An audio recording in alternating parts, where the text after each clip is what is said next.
Hello dear student, स्वागत है आपका मेरे इस नए चैनल में। स्टूडेंट्स, आज हम डिस्कस करेंगे आपके साथ इलेक्ट्रॉन बिंदु सूत्र और संरचना सूत्र के बारे में। देखते हैं स्टूडेंट किस तरह से इसको किया जाता है। स्टूडेंट्स, हम आज निकालेंगे CH4 जिसको मीथेन कहा जाता है। इसका इलेक्ट्रॉनिक बिंदु सूत्र और संरचना सूत्र दोनों आपको करके दिखाएंगे किस तरह से किया जाता है।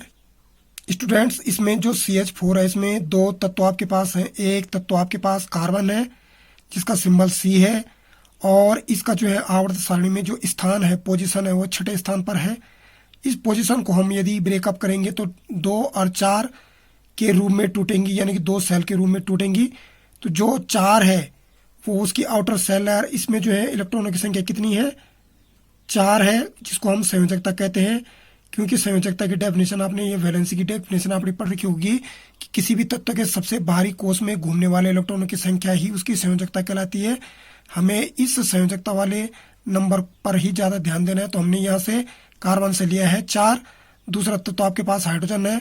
इसमें इलेक्ट्रॉन की संख्या आपके पास, या जो स्थान है उसका पहला है, और इसमें इलेक्ट्रॉनों की संख्या कितनी है? 1 है। वैसे ही आपके पास जो कार्बन है इसमें जो इलेक्ट्रॉनों की संख्या 6 है, प्रोटॉनों की संख्या 6 है, और आवर्त सारणी में स्थान भी 6 है। तो इलेक्ट्रॉनिक बिंदु सूत्र में इलेक्ट्रॉन को ही हम डिस्कस करेंगे। तो जो कार्बन है इसको हमने डिनोट किया है ये प्रोडक्ट के साइन के रूप में, और हाइड्रोजन को जो है हमने डिनोट किया है डॉट के रूप में। चलो स्टूडेंट्स देखते हैं आगे। देखिए स्टूडेंट, जो CH4 है इसमें कार्बन की संख्या 1 है। देखिए हमने 1 कार्बन रखा है, और हाइड्रोजन की संख्या कितनी है? 4 है। 1 2 3 4 CH4 हो गया। हमने जो इसकी संयोजकता ली थी कार्बन की, आपके पास यहाँ पे देखो टोटल तो परमाणु या इलेक्ट्रॉनों की संख्या कितनी थी? 6, लेकिन संयोजकता कितनी निकली थी? 4। इससे जो कार्बन से हमने लिए थे 4 इलेक्ट्रॉन, इसको हमने शो किया था प्रोडक्ट वाले साइन से। देखिए यहाँ पे हमने कर दिया 1 2 3 4 साइन यहाँ दिखा दिए। इसी प्रकार से हाइड्रोजन का जो 1 था इसको डॉट से दिखाया, तो 1 1 1 1। तो हमने कार्बन के जो टोटल इलेक्ट्रॉन्स तो कर रखे थे हमने उनको एक साइड एक बॉन्ड के अंदर बंद कर दिया। वैसे हाइड्रोजन वालों को, फ्री हाइड्रोजन वालों को, ताकि आपको, इसलिए किया है ताकि आपकी समझ में आ जाए कि ये शेयरिंग किस तरह से होती है। अब देखिए इस कार्बन में जो है इलेक्ट्रॉनों की संख्या कितनी है? 4 है। और यहाँ जो है ऑर्बिट में जो है अष्टक के नियम के पालन करने के लिए इसमें 8 इलेक्ट्रॉन होने चाहिए, या भरे जा सकते हैं। ठीक है, तो आपके पास हाइड्रोजन के पास कितना है? 1 है। तो इसको 7 की आवश्यकता है, तो इतने पावरफुल तो होते हैं नहीं। तो ये क्या करते हैं, हाइड्रोजन अपने इलेक्ट्रॉन किसी दूसरे को दान कर देते हैं। तो इसने क्या कर दिया? शेयर कर दिया अपना। यहाँ पे ये देखो कार्बन के पास कितने थे? 4 इलेक्ट्रॉन थे। 1 यहाँ से ले लिया 5, 1 यहाँ से ले लिया 6, 1 यहाँ से ले लिया 7, 1 यहाँ से ले लिया 8। ठीक है, ये आपस में इलेक्ट्रॉन शेयरिंग कर दी है।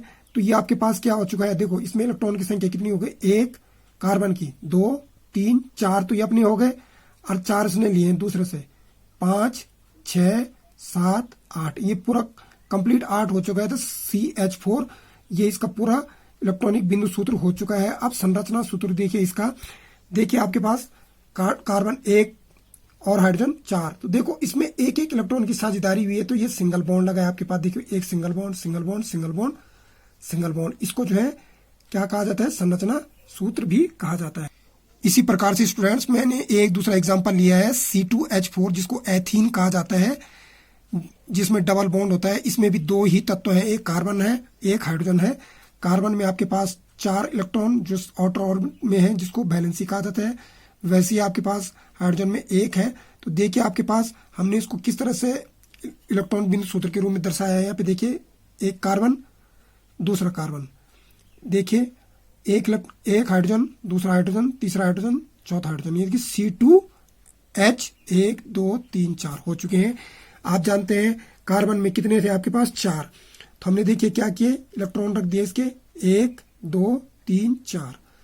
वैसे दूसरे के भी 1 2 3 4, और उसको एक ऑर्बिट के अंदर बंद कर दिया इलेक्ट्रॉन्स को, ताकि हमको आसानी से समझ में आ जाए। उसी तरह से हाइड्रोजन का 1 रखा, फिर बंद कर दिया ऑर्बिट के अंदर। फिर आपके पास ये दूसरा हाइड्रोजन, फिर तीसरा, फिर चौथा, ऐसे किया।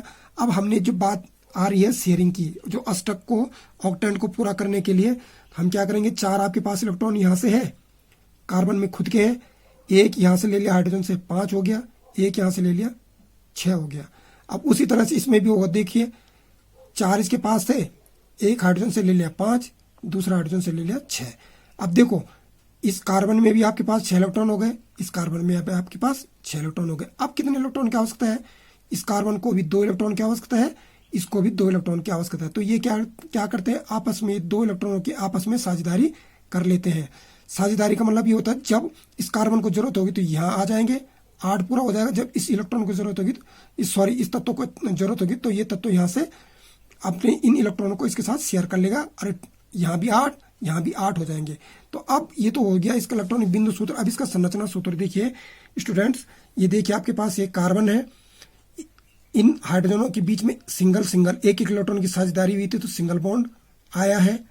इसी प्रकार से देखिए दूसरे कार्बन में भी देखिए सिंगल सिंगल बॉन्ड आया है, लेकिन इन दोनों कार्बनों के बीच में 2-2 इलेक्ट्रॉनों की साझेदारी हुई है, इसलिए यहाँ पर ये डबल बॉन्ड आया है। आई होप स्टूडेंट आपको यह इलेक्ट्रॉनिक बिंदु सूत्र और संरचना सूत्र समझ में आया होगा। मिलते हैं आपको नई वीडियो और नए